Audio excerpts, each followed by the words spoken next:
Olá, seja bem-vindo ao curso Segurança no Desenvolvimento de Software da SafeSource. Meu nome é Ricardo Albuquerque. Olá, sejam bem-vindos ao nosso curso de Segurança no Desenvolvimento de Software. Esse é o módulo 1 da aula 2. A gente vai falar aqui sobre ataques de injeção, injection. A gente vai cobrir o item 2.1.1 da nossa emenda. Pois bem, na verdade a gente vai falar sobre vulnerabilidades em software de forma geral. O que é uma vulnerabilidade? É uma preocupação, é um problema, uma fragilidade, algo que a sua aplicação pode ter e que vai facilitar ou vai levar a um ataque com exposição de dados, com quebra de confidencialidade, quebra de integridade, enfim, quebra de um dos aspectos de segurança previstos para aquela aplicação, necessários para aquela aplicação específica. Então, é preciso entender, antes de mais nada, que existem inúmeras vulnerabilidades em software. Tá? Muitas delas são vulnerabilidades explícitas para uma ferramenta específica, para um software específico. Então, são coisas específicas daquele software, não faz diferença para outros softwares, é só ali mesmo. Outras, porém, são genéricas. Tá? Essas específicas por software é o quê? Você tem a especificação, determinada informação, ela precisa de confidencialidade, integridade, disponibilidade, alguns dos aspectos de segurança, e o software não está atendendo aquele item. Então aquilo é específico daquela aplicação, tem a ver com a necessidade, com a especificação daquela aplicação.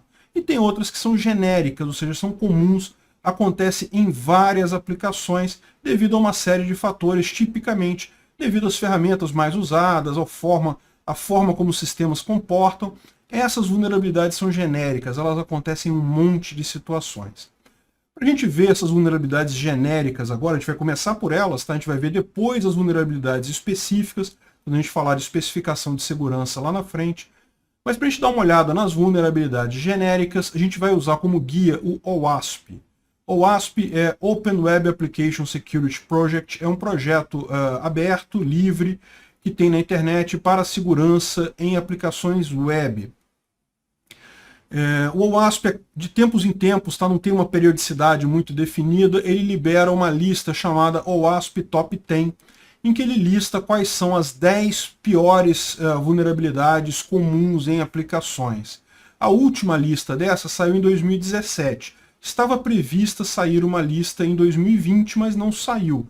Provavelmente eles atrasaram por questão dessa pandemia, enfim, não se sabe quando vai sair, mas de qualquer forma é uma coisa muito importante a gente dar uma olhada, que essas vulnerabilidades são geralmente similares, tá? A maior parte delas se repete a cada edição do Top 10, então mesmo que surja uma nova lista amanhã, você não vai estar perdendo grandes coisas aqui. A gente está vendo de qualquer forma as principais vulnerabilidades, tanto que a gente vai aproveitar e vai ver também algumas vulnerabilidades do OWASP de 2013, que foi o anterior a esse último, para ficar mais completo, uma quantidade maior de pontos para cobrir aqui no nosso curso. Né? É importante você entender o que são essas vulnerabilidades a fundo e principalmente como prevenir essas vulnerabilidades.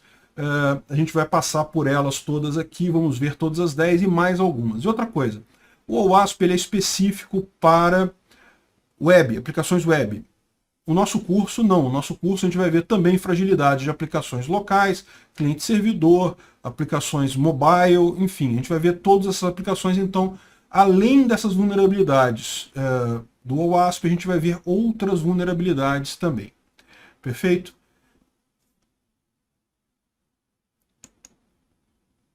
Bom, o que é exatamente um ataque de injeção? O ataque de injeção ele acontece quando um sistema monta comandos que vão ser obedecidos por um outro sistema com base em dados fornecidos pelo usuário. Se o usuário enviar um dado malicioso, um dado mal formado, e o sistema do meio não souber tratar aquele dado correto, ele pode acabar gerando um comando para o outro sistema que é um comando inválido, um comando perigoso, um comando que expõe dados. Então, é importante notar que sempre que você fala de injeção, você tem o usuário de um lado fazendo alguma coisa, um sistema que vai gerar comandos para o outro sistema com base do usuário, e esse outro sistema que é o que vai sofrer o ataque, né? Só para gente ver como é que funciona isso daí, eu vou dar um exemplo aqui do ataque de SQL Injection, ou injeção de SQL. Repara que o ataque de injeção tem mais ataques, tem um grupo de ataques de injeção, tem várias situações em que ele pode acontecer. Só que o SQL Injection é o mais conhecido, é o mais simples de explicar, então eu vou usar ele para explicar o que é um ataque de injeção, e aí depois a gente vai ver outros tipos de ataque de injeção também. Bom, então, se eu tenho aqui o sistema 1 montando comandos para o sistema 2, isso é muito importante. Então, por exemplo, eu tenho aqui um web server na minha aplicação web montando comandos para o banco de dados. A gente já viu que isso é muito comum numa aplicação web. Você, com o seu navegador, você manda request response, né? O seu navegador, o Chrome, o Internet Explorer, o Edge, sei lá qual navegador que você usa, ele vai ficar montando uma série de requisições para o servidor e obtendo as respostas HTTP dessas requisições. Isso que é navegar na internet, na verdade. Então, e esse sistema que está lá no servidor, ele vai muitas vezes montar comandos para o banco de dados para obter informação do banco de dados. Tipicamente ele faz uma coisa desse tipo, select asterisco daquela tabela onde o login for aquele negócio que o usuário digitou. Então é muito importante que o sistema 1 monte comandos para o sistema 2 e nessa montagem de comandos ele use parâmetros que de alguma forma foram fornecidos pelo usuário. Então, por exemplo, ele está querendo pegar aqui uma tabela table onde a coluna login seja igual ao que o usuário digitou. Em princípio funciona isso daqui, não tem problema, mas vamos supor que o usuário digite, por exemplo, myClick, drop tables, traço.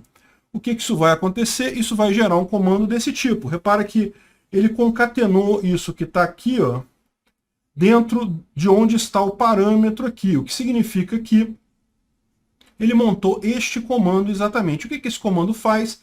Ele faz um select procurando um login Mike, mas o problema maior é que depois disso ele considera que fechou o clique da string e ele incluiu um segundo comando aqui, drop tables, que supostamente deleta as tabelas do banco de dados, então ele fez um ataque contra a integridade do banco de dados aqui. Se esse sistema daqui ele não for capaz de detectar esse tipo de coisa, não for capaz de tratar adequadamente essa entrada, ele vai causar uma perda de integridade no banco de dados. Então é sempre assim, comando de injeção tem sempre dois sistemas, um sistema montando comando para o segundo sistema. O usuário forma um dado, ele fornece um dado propositalmente errado para ocasionar esse ataque, né? Então vamos dar uma olhada aqui como é que, só para relembrar, né? Esse ataque é um ataque que acontece na internet, então a gente está falando de um sistema web.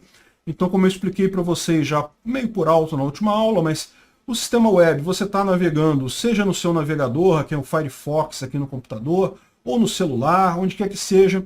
Na verdade, quando você está navegando na internet, o seu navegador está criando um monte de HTTP requests, que são requisições HTTP, que vão bater lá no servidor web, onde quer que o seu site esteja hospedado. Ele pode estar hospedado na Amazon, na GoDaddy, tem uma série de lugares que você hospeda o seu servidor na internet. Então isso vai bater lá no servidor na internet e ali vai estar rodando um código, que pode ser um código C#, um código Java, um código PHP, aí não interessa. E esse código aqui tipicamente vai fazer chamadas para o banco de dados. Como é que ele faz essa chamada? Ele monta comandos SQL.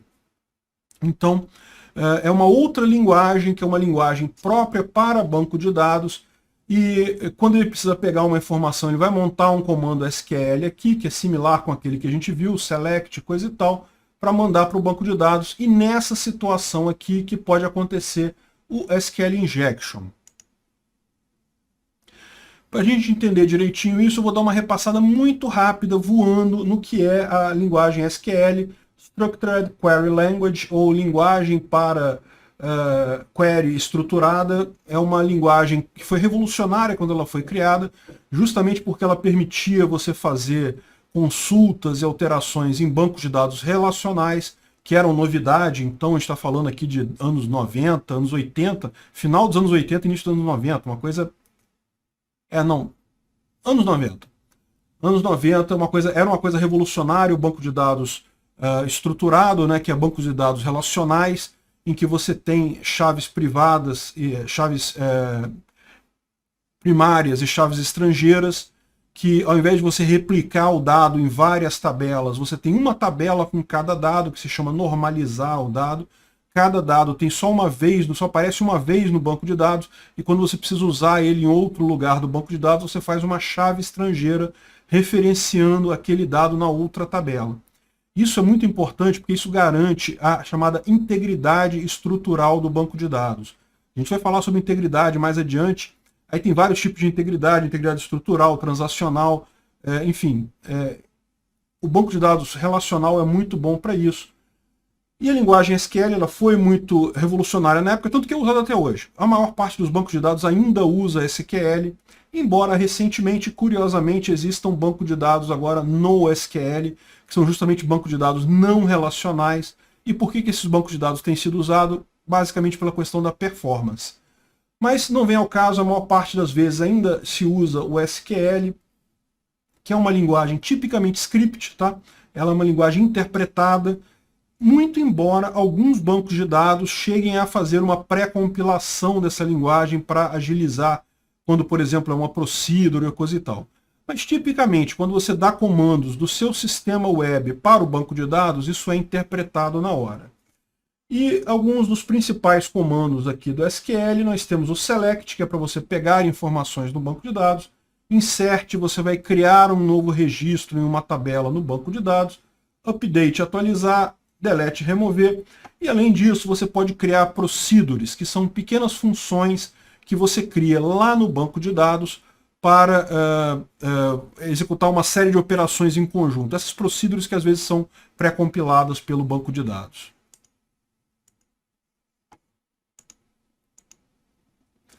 Um banco de dados relacional, portanto, ele tem mais ou menos esse formato. Você abre o banco de dados e você tem tabelas, cada tabela tem algumas colunas, e cada tabela também tem dados, né? Então, o que a gente está vendo aqui é que você tem uma chave primária da tabela usuário, por exemplo. Essa chave primária tem como você referencia esse usuário em outros lugares. Então, por exemplo, quando você tem uma segunda tabela aqui, ó, direito de acesso, e você bota o login aqui, esse login aqui passa a ser uma referência, uma chave estrangeira para essa chave primária da tabela usuário. Então você já não pode colocar nessa tabela aqui qualquer login, você só pode colocar logins que já existam nessa outra tabela aqui. Isso garante um nível de integridade maior para você evitar ter duplicidade ou login digitado errado, esse tipo de coisa, né? Então, tipicamente, um banco de dados. Esse daqui, vocês sabem, se você já viu um banco de dados real, é muito mais complexo que isso, tem dezenas, centenas de tabelas, em alguns casos milhares, com muitas colunas. Isso aqui é, lógico, uma simplificação para você entender como é que funciona, geralmente, um banco de dados. Então, por exemplo, o comando select, que é o comando para obter dados, ele tem esse formato. Você pode dar select, os campos que você quer, ou então um asterisco para todos os campos, e ele vai retornar para você a lista de registros que tem naquela tabela. Então eu dei aqui um select, pedi três nomes, três campos aqui, três colunas, o login, o pass e o nome da tabela user. E aí ele me listou tudo que tinha na tabela user, as colunas que tem aqui, são 3 registros também na tabela. Então ele me passou tudo. Eu poderia colocar uma condição, por exemplo, eu quero pegar esses dados dessa tabela, mas só quando where o login foi igual a Ricardo e pass foi igual a 123. Então ele me retornou aqui o único registro que tem aqui nessa tabela, com Ricardo 123 de password e o nome que estava registrado lá. Repara que essa condição aqui se aplica para ele escolher quais registros que ele vai mostrar. Mas no final ele vai mostrar os dados que estão solicitados aqui, que podem ser mais do que os referenciados aqui, ou menos também. Bom, antes de mais nada, só deixar claro, pelo amor de Deus, jamais coloquem senha em claro no banco de dados. A gente vai falar sobre isso mais adiante, mas só para deixar claro, esse aqui é só um exemplozinho rapidinho para a gente entender como é que funciona a coisa. nunca se usa senha em claro no banco de dados, só para deixar claro, tá? E aqui claramente está em claro, né? Ou seja, 1, 2, 3 é uma senha em claro, e aliás também é uma senha fraca e coisa e tal, só para deixar claro esse ponto. Os outros comandos, update, insert, coisa e tal, também tem os critérios dele, tem os campos e coisa e tal, como você faz. Quem tiver curiosidade, quem não souber SQL, pode procurar na internet. Em inglês se fala SQL, em português SQL mesmo. Mas quem tiver curiosidade é só procurar na internet, tem isso tudo lá. Para o nosso interesse aqui, basta saber como é que funciona o select, você já vai conseguir entender como é que esse ataque é feito.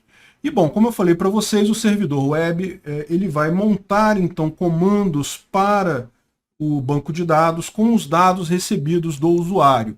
Então o usuário vai digitar aqui no navegador alguma coisa em algum campo, isso vai gerar um request HTTP, desculpe.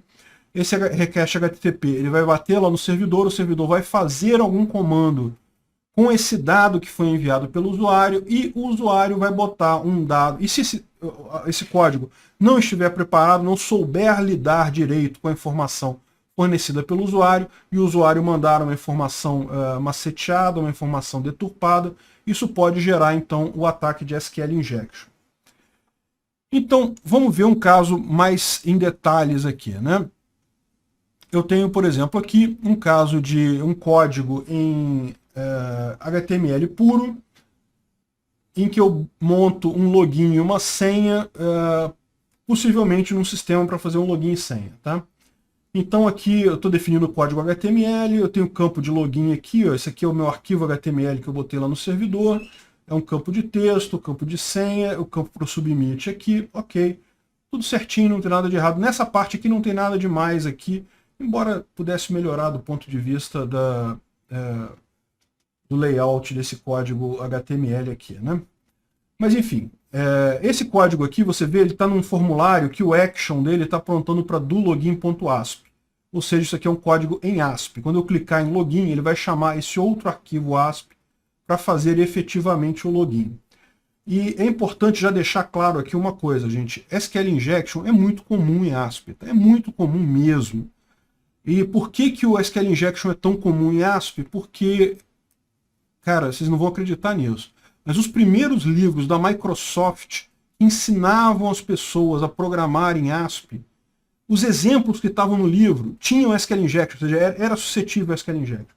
Então o pessoal aprendeu da forma errada, né? Aprendeu a fazer, a trabalhar em ASP com SQL injection. Não quer dizer que o SQL injection seja uma coisa específica do ASP. Hoje em dia o ASP nem é usado mais, ou é muito pouco usado, justamente porque ficou com má fama de ser uma linguagem insegura, entre outras coisas porque era muito fácil fazer SQL injection no ASP. Então, embora o ASP seja realmente um caso à parte, um caso que foi muito ruim em si, não quer dizer que o SQL injection só acontece em ASP, tá, gente? O SQL injection acontece em PHP, acontece em Java, acontece em C#, ASP.NET, acontece num monte de outras linguagens e plataformas. Um monte de outras linguagens e plataformas. Não é uma coisa exclusiva do ASP, não. No ASP era particularmente ruim por esse aspecto que eu falei para vocês. Mas vamos seguir aqui com o nosso exemplo em ASP. Então, essa aqui é aquela página do login.asp. Bom, no meu sistema aqui, é um sistema em ASP, eu montei uma paginazinha HTTP em que eu boto dois campos aqui, o login e a senha, para o usuário fornecer lá o login e a senha dele e um botão do tipo submit para o cara clicar no login. No navegador do usuário vai aparecer uma telinha desse tipo aqui, com o login e a senha, e ele pode clicar no login, isso vai gerar um request para o meu servidor, que vai tratar isso através de um outro código ASP. Como é que é esse código ASP? Basicamente ele abre uma conexão com o banco de dados, e aí ele realiza um select. Repara, ele monta uma query SQL com base nos dados fornecidos pelo usuário. É justamente a situação que pode potencialmente levar a um ataque de injeção. Então como é que é essa query SQL que eu montei aqui? Olha só, está nessa linha aqui. Select asterisco, quer dizer que eu quero pegar todos os campos da tabela user, onde o login for igual ao que o usuário digitou no campo login, e a senha for igual ao que o usuário digitou no campo de senha. Se eu não encontrar nenhum registro, essa parte final aqui do código, significa que não tem um usuário com aquele login e com aquela senha. Então, ou o usuário digitou o login errado ou digitou a senha errada. Em qualquer dessas situações, eu não deixo ele entrar no sistema. Agora, qual é o erro que eu cometi aqui? Eu peguei o dado do usuário sem nenhum tratamento e montei o comando SQL. Então, por exemplo, o que aconteceria aqui se eu digitar no lugar do login, eu colocar plique or1 igual a 1 traço traço? Bom, primeiro por que o plique? Bom, o plique, ou aspas simples, é o delimitador de string na linguagem SQL. Então eu começo aqui, ó, select asterisco from user, where login igual, eu abro o plique, tá vendo? Porque o que vem aqui depois é uma string, e fecho o plique depois. E a senha também entre pliques aqui, para executar o meu comando SQL. Reparem que esse código aqui, ele não tem nada errado, ele funciona bem. Realmente, se o usuário digitar o login correto e a senha correta, ele vai entrar. Se digitar o login correto e a senha errada, não vai entrar. Se digitar o login errado e a senha correta, também não vai entrar. Então ele cumpre todos os requisitos esperados dele em termos de funcionalidade. O erro aqui é justamente a falta de validação desses dados e a montagem da query. A gente vai falar com calma sobre isso. Sim, e para quem já está mais adiantado sabe que botar senha, claro, no banco de dados também não pode. A gente também vai falar sobre isso mais adiante. Bom, repara o seguinte, se eu fizer o login plique or1 igual a 1 traço traço, o que vai ser essa URL agora? Como é que vai ficar esse comando agora? Vai ficar um select asterisco from user, where login igual o plique, esse primeiro plique aqui, aí ele concatenou o que veio do usuário, então vem logo o segundo plique logo em seguida, ou 1 é igual a 1 traço traço. Vai continuar aqui, né? Traço traço, end, pass, não sei o que lá. Mas o traço traço é o comando de comentário em SQL, em alguns servidores SQL. Então o que vem daqui para frente não interessa mais. Como é que ficou o meu select? Select asterisco from user, where login igual a plique, ou seja, onde o login for vazio, ou então onde 1 for igual a 1. E aí que está o problema. O login pode nunca ser vazio, mas 1 é sempre igual a 1. O que esse select vai me retornar? A lista de todos os usuários da tabela. E como é que esse sistema vai se comportar? Provavelmente vai assumir que ele é o primeiro usuário da tabela. Então, isso aqui, claro, é um caso clássico de SQL Injection, é um caso que já foi muito comum no passado. Eu sempre falo para meus alunos, quando eu comecei a fazer esse trabalho de avaliar a segurança de aplicações web, era um trabalho muito fácil, era uma brincadeira de criança verdadeiramente, porque eu podia, praticamente toda aplicação tinha falha desse tipo, tinha SQL Injection, tinha esse tipo de coisa, então era muito fácil achar vulnerabilidade. Hoje em dia não está tão fácil, o pessoal já está mais esperto. Esse tipo de coisa é raro de achar, mas não é impossível. O outro dia achei uma aplicação, um SQL Injection quase que idêntico a esse daqui, só que em PHP, numa aplicação de uma grande fábrica de software de São Paulo. Mas é um caso quase isso daí mesmo, ou seja, o cara pegava o login e a senha e jogava numa query montada. Ele usava aquele dólar do PHP para concatenar a string dentro da própria string, mas não quer dizer nada, isso continua pegando as informações do jeito que o cara digitou e colocando lá. Então, no final das contas, era um ataque de SQL Injection muito similar a esse daqui, ainda em pleno 2000... Não, na verdade não foi esse ano, foi há 2 anos atrás que eu fiz esse projeto. Em 2018 ainda se acha esse tipo de coisa. Olha que coisa, hein? Enfim, eu até quando eu entreguei o relatório, eu falei para os caras, eu falei, olha só, isso aqui, vocês têm uma vulnerabilidade que é o meu exemplo do curso. Bom, esse daí é um tipo de SQL Injection chamado SQL Injection direto. O que quer dizer isso? Eu mando o dado sensível e consigo uma ação qualquer que me interessa como atacante no sistema. Então o sistema vai me logar sem eu saber a senha, ou vai revelar alguma informação sensível. Então realmente é um ataque direto. Mas não é o único ataque que tem de SQL Injection. Tem também o refletido. O que é o refletido? eu cadastro uma informação no sistema, que essa informação vai ficar cadastrada no banco de dados, ela não vai dar nenhum SQL injection ali na hora, mas quando o sistema usar essa informação para montar uma tela, para mostrar alguma informação para o usuário, aí vai acontecer o SQL injection, e aí a gente vai ter como pegar informações indevidas nesse caso. É um pouco mais difícil de fazer, mas não é impossível. Tem alguns casos desses aí, então é um outro tipo de SQL injection. E também serve, aqui eu estou falando de SQL refletido, mas na verdade serve para qualquer ataque de injeção. Tá? Tem ataques de injeção refletidos de outros tipos também. E finalmente você tem o Blind SQL Injection, que é um caso muito curioso, que significa que você vai fazer um ataque de SQL Injection e vai obter informação pelo tempo. Você não necessariamente vai pegar informações diretamente nessa query mal formada, mas essa query mal formada ela vai demorar mais tempo se tal informação for verdadeira, ou vai ser mais rápida se tal informação for falsa. Você pode pensar, poxa, mas que besteira, que coisa estranha isso, para que isso? Pois é, meu amigo, eu te explico para que isso. É o seguinte, algumas vezes você tem uma falha de SQL Injection, mas o atacante não consegue obter dado via um SQL Injection direto. Por quê? Porque o programador foi minimamente esperto e quando dá um erro lá no SQL, ele não mostra nada para o usuário. Ok, você não tem acesso a essa resposta. Ainda assim, você tem acesso ao tempo que demora para responder aquilo. Então, existe uma técnica chamada Blind SQL Injection que se faz com o uso de um sisteminha chamado SQL Map, que ele vai fazer diversos ataques de Blind SQL Injection, mandando instruções, comparando, sei lá, o primeiro bit da primeira palavra é 0 ou é 1. Ah, o primeiro bit é 0, beleza. O segundo bit é 0 ou é 1. E assim ele vai baixando bit a bit do seu banco de dados, apenas pelo tempo que demora para responder ao ataque de SQL Injection. É realmente impressionante. Eu vou tocar um videozinho para vocês aqui. Esse vídeo que vocês estão vendo é um exemplo, tá? Feito com um SQL Mapper, que é uma ferramenta de Blind SQL Injection. E esse vídeo demonstra como é que isso é feito. Como é que ele faz isso? Ele pega pelo tempo que demora para o server dar erro.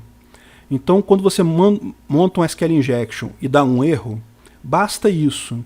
O tempo que leva para dar o erro, ele vai fazendo testes. Ele pega o primeiro bit do nome, da primeira letra, da primeira tabela do banco de dados é 1, demore um pouquinho. Se é 0, não demora. Aí, dependendo do retorno, se ele demorou ou não demorou, ele sabe se o bit é 1 ou 0. Aí ele faz de novo a SQL Injection. O segundo bit da primeira letra, da primeira tabela do banco de dados é 0 ou é 1. E assim ele vai, pegando bit a bit.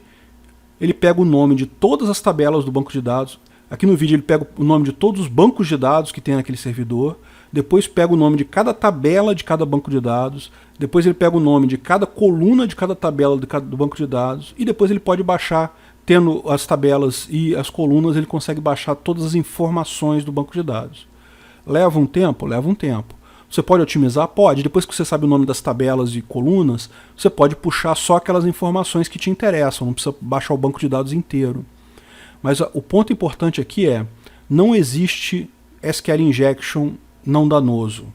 Não existe SQL Injection que, ele só dá erro, então não causa dano. Qualquer SQL Injection, o cara consegue baixar o banco de dados inteiro da sua máquina. E lá no canal Safe Source, tem um vídeo em que eu explico como fazer um ataque de Blind SQL Injection do início ao fim. Está bem detalhadinho lá também. Só para vocês saberem, então, que o ataque de SQL Injection, meu amigo, é super danoso, é muito sério mesmo. E como é que a gente evita o ataque de SQL Injection? Bem, tem várias formas.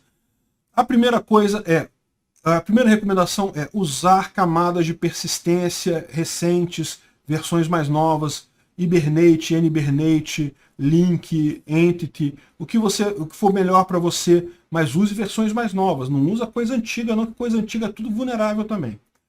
Se você precisa fazer uma query direto ao banco de dados, precisa mesmo fazer um select, você deve fazer como está aqui, você deve fazer um select parametrizado, ou seja, você não vai concatenar string, você vai usar parâmetros nessa query. Por que o parâmetro é melhor do que concatenar string?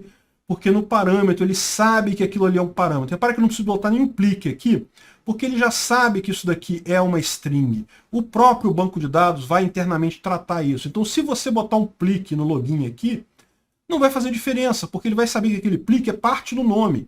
Ele não vai se confundir, não vai achar que aquele plique é o delimitador de string, porque ele não precisa de delimitador de string aqui, porque não tem concatenação de string, é tudo feito por parâmetro, é muito mais seguro. A chance de ter alguma coisa desse tipo é muito menor. Veja, aqui está exemplificado com parâmetros de ASP, se não me engano, mas isso vale para todas as linguagens, tá? C# você tem parâmetros, Java você tem parâmetros, PHP você tem parâmetros, qualquer linguagem que se usa para fazer o código do aplicativo web, ela vai ter como fazer queries parametrizadas, e é muito importante você usar essas, jamais usar concatenação de string.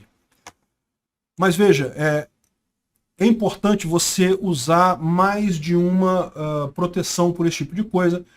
Em segurança de informação, a gente sempre usa múltiplas proteções para cada problema. Por quê? Se uma falhar, você tem a outra, você tem redundância.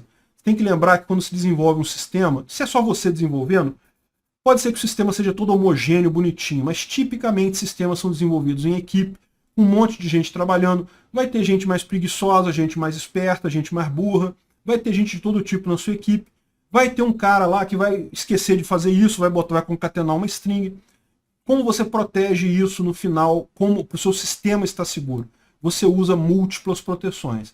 Se um desenvolvedor errar, se uma coisa falhar, ou se descobrir-se depois, pode ser que descubra-se depois uma falha numa plataforma, num framework que foi usado, mas você tem outras camadas de proteção. Então, a recomendação é validação de dados de entrada de forma restritiva. Você vai falar mais sobre isso mais adiante, mas não é você tirar caracteres que fazem mal. Você tem que ter uma lista fechada de caracteres, só aceita aqueles. Qualquer coisa fora daquilo é negado. Sim, eu sei, isso dá é chato pra caramba, é um inferno, o usuário não gosta, porque ele quer, eu quis usar aqui o plique, não sei o que lá, o maior em menor, não sei o que lá, um caractere estranho, e o sistema não deixou. Pois é chato, mas é pela segurança. É a forma mais segura de fazer isso. Como eu falei, usar frameworks de persistência conhecidos. Sempre versões mais novas. Você vai ver que tem falhas. Nas primeiras versões do Hibernate tem falha de SQL Injection. Então, mais do Hibernate hoje ele está legal, então usa a versão recente do Hibernate.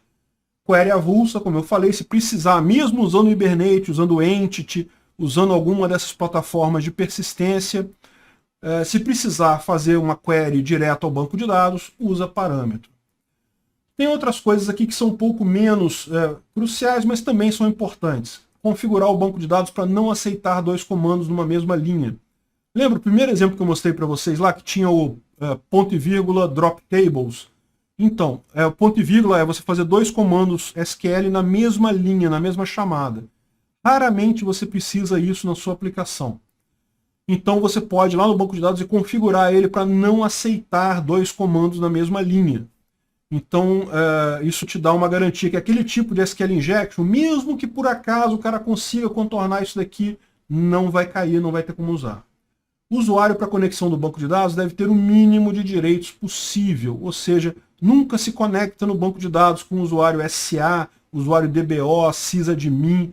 Nenhum desses usuários que tem muito poder no banco de dados não se deve usar, porque se você conecta com um usuário poderoso e o seu sistema estiver suscetível a SQL Injection, um usuário pode ir lá e pode conseguir um SQL Injection e fazer coisas terríveis, como derrubar o seu sistema inteiro. Além disso, evidentemente, teste e inspeção de código ao longo do processo de desenvolvimento. A gente vai falar mais sobre isso mais adiante. Então, tá aqui as medidas, só para complementar aqui. Sim, SQL Injection, o Hibernate é bom para isso, NHibernate, Link, enfim. Vamos falar agora sobre um outro ataque de injeção. Como eu falei, o ataque de injection é um grupo de ataques, não é um ataque só. Ele sempre que tem um sistema montando comandos para outro sistema, você pode ter esse tipo de ataque. Um caso é o LDAP Injection. O que é o LDAP? LDAP é um protocolo para você acessar diretórios. E o que é um diretório? É um tipo de banco de dados. O banco de dados que a gente chama, SQL Server, MySQL, Oracle, Sybase, enfim, são tipicamente bancos de dados de uso geral, o que quer dizer que o custo para você ler e escrever no banco de dados é o mesmo. Eles esperam ser usados quase que mais ou menos para leitura e escrita ao mesmo tempo. Eles dão igual importância à leitura e escrita no banco de dados.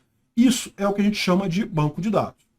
Porém, o pessoal percebeu ao longo do tempo que existem algumas informações que você lê essa informação muitas vezes, mas você altera ela muito raramente. E mais do que isso, dava para você criar um sistema chamado justamente de diretório, que é uma espécie de banco de dados especializado nesse tipo de informação, que ele fica muito otimizado para essa informação.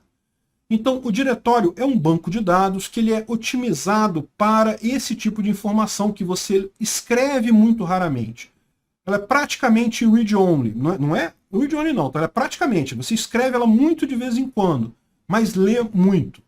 Então, esse tipo de coisa, o diretório, ele evidentemente, quando você vai escrever, ele é super lento, ele demora, ele tem um peso enorme para você alterar a informação. Em compensação, para você ler a informação, ele é muito rápido, ele consegue uma velocidade muito maior do que o próprio banco de dados nesse tipo de operação. Então, que tipo de informação que você tem que pode armazenar num diretório? Se você reparar, tem muita informação que pode ser guardada dessa forma. Tem muita informação que você altera bem poucas vezes e lê com muita frequência. E a principal delas é justamente login e senha. Pensa bem. Não, mas não só isso, dados pessoais também, seu nome, seu endereço, você altera muito de vez em quando esses dados. Ninguém muda de nome todo dia. Agora, ler essas informações acontece o tempo todo. Você entra no sistema, você loga, então precisa do seu login, da sua senha para poder logar no sistema, precisa de um monte de informação ali. Então, uma informação típica que é guardada em diretórios é justamente o login e a senha. E o diretório, da mesma forma que o banco de dados relacional tem uma linguagem para falar com ele, que é a SQL ou a SQL, o diretório tem uma linguagem, vamos dizer assim, para falar com ele também, que é a LDAP. Então, por exemplo, tá? Isso aqui é uma forma de você fazer um LDAP search, fazendo basicamente o mesmo exemplo que a gente viu no SQL Injection anterior, né? Então você tem também, de novo, um sistema que está pedindo login e a senha, e agora você vai procurar essa informação não num banco de dados relacional, você vai procurar essa informação num diretório. Uma das formas que você pode fazer isso, essa aqui não é a única forma que você pode fazer isso, mas uma das formas é essa, você criando uma query em que você usa esse ampersand aqui, ou E comercial, para dizer que é uma operação E de 2 parâmetros. Isso daqui tem que ser igual a isso, e isso daqui tem que ser igual a isso. Repara que é tudo montado com base em parênteses, né? Abre parênteses, fecha parênteses, parece com Lisp. Quem chegou a programar com Lisp deve estar se sentindo em casa aqui. Da mesma forma, como eu estou fazendo concatenação de string, eu corro o risco do usuário mandar uma informação indevida e a coisa funcionar de forma errada. Então vamos supor que o usuário digitou aqui o login fulano, que é o correto, e a senha 123, que é a senha correta.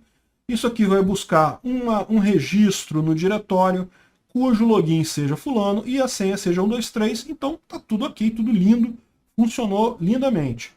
Agora, se o cara colocar um dado enganoso aqui, ó, fulano, fecha parênteses, abre parênteses de novo, essa construção aqui, ó, o ampersand com abre e fecha parênteses, significa true no LDAP. Então, ou seja, você tem aqui, abriu aqui, é isso daqui verdadeiro, e verdadeiro por definição, e ele conta as aberturas de parênteses para concluir, concluir a expressão, e o que vier depois é comentário, ele descarta. Então, ele vai fazer uma busca só pelo fulano e só isso. Então, você fez um LDAP injection dessa forma. Existem diversas outras maneiras de se fazer LDAP injection, mas a mecânica é sempre a mesma.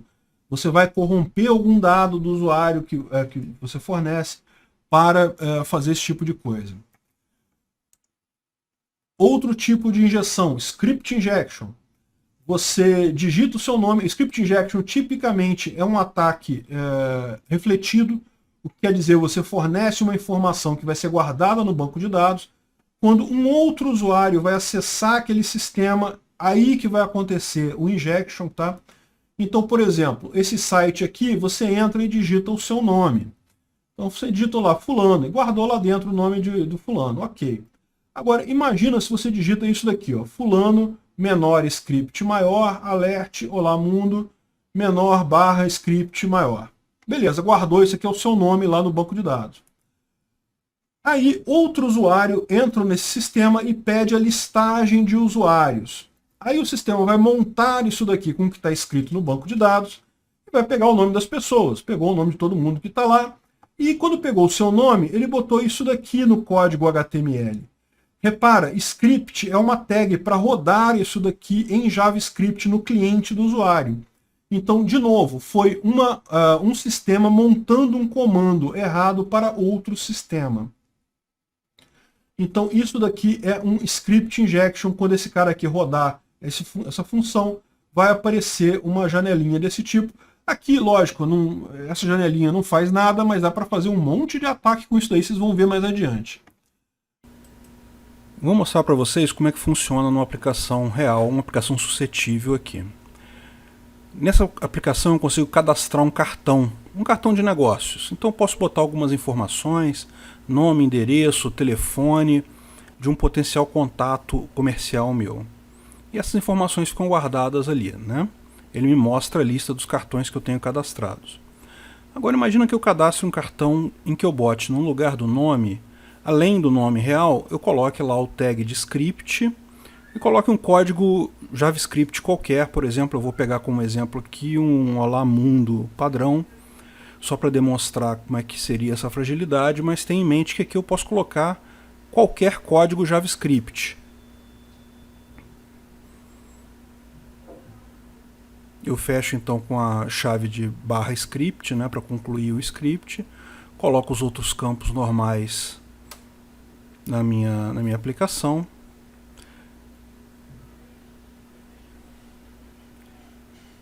E quando eu submeter esse cartão agora, que ele for listar os cartões, olha lá, ele executou um código JavaScript. Mas espera aí, eu rodei o ataque em cima de mim mesmo. Mas veja bem, esse código JavaScript ficou guardado no banco de dados, ele está lá nos cartões. Então se eu sair da aplicação, se outra pessoa entrar na aplicação em outra máquina e for lá e novamente listar aqueles cartões, então eu vou entrar aqui como se fosse um outro usuário.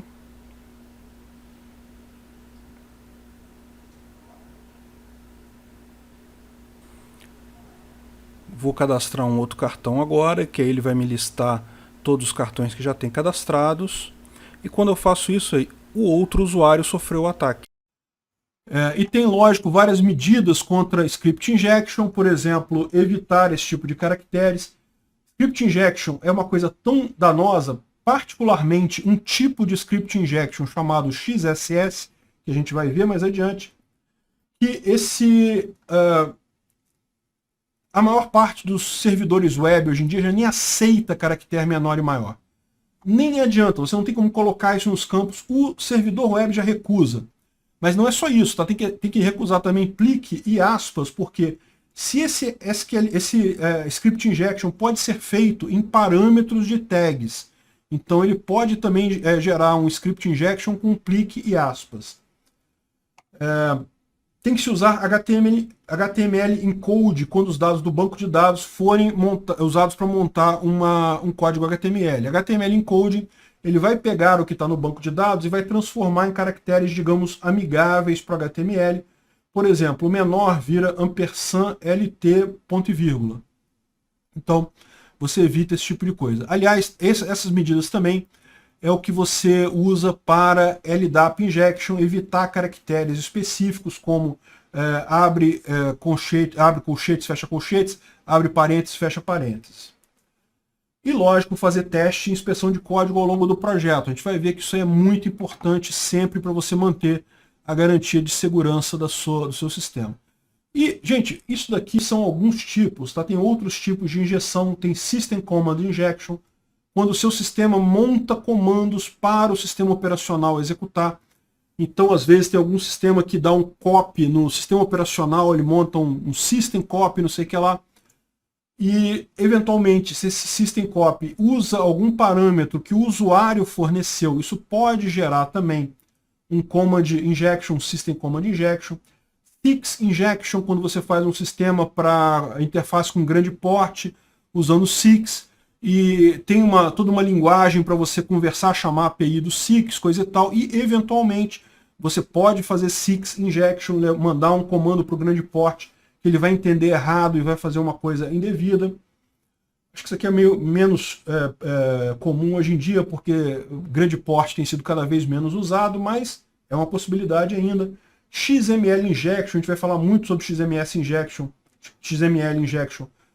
mais adiante, principalmente na parte de serialização e desserialização indevida, e também no XXE. Mas é a mesma ideia, você tem um comando, um sistema que monta um arquivo XML e, eventualmente, quando o usuário manda um dado inválido, e acaba montando um arquivo com alguma fragilidade de segurança. Então isso é um ponto bastante crítico lá. Então, fechando esse nosso ataque de injection, espero que tenha ficado claro para vocês o que é um ataque de injection. Lembra, é um conjunto de ataques, é um grupo de ataques, não é um ataque só, tem várias situações em que ele ocorre. Aqui no guia do OWASP, que aliás esse guia do OWASP ele está para download no material da aula, tá? Vocês podem baixar lá o guia do OWASP Top 10. Então ele explica por que esse ataque é um ataque sério. É muito comum, tem muitas ferramentas para você usar esse ataque, então é um ataque que é muito comum de ser feito. É muito comum ter essa falha também e pode resultar em danos sérios, né?